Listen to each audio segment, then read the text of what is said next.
Hey everybody, Mishmash Moto here. We're working on the 305 Dream carburetor, and just going to show you that float has a crack in it.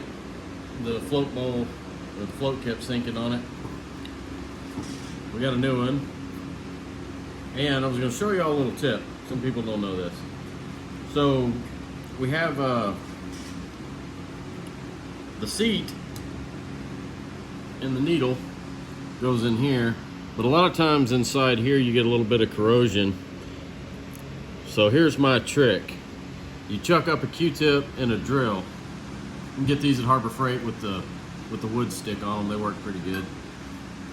And that's how you polish, or how I polish the inside of the seat.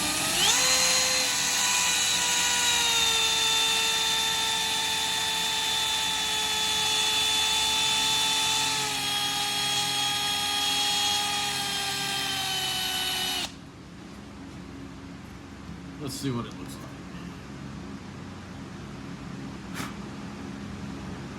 A little more. We'll do that again.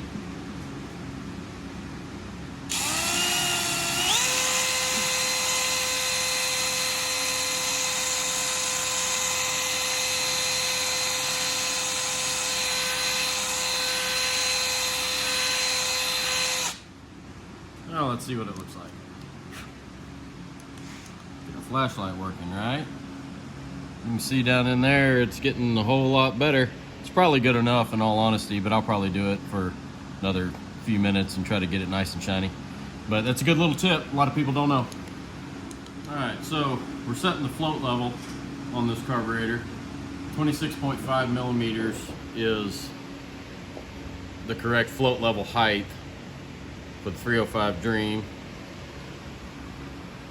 Down in this recess where the gasket goes is where you measure from. I use the end of the calipers. This part that sticks out is 26.5 millimeters.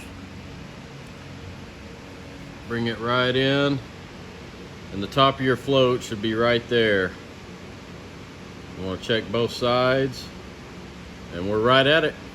This one's set right, it's ready to go.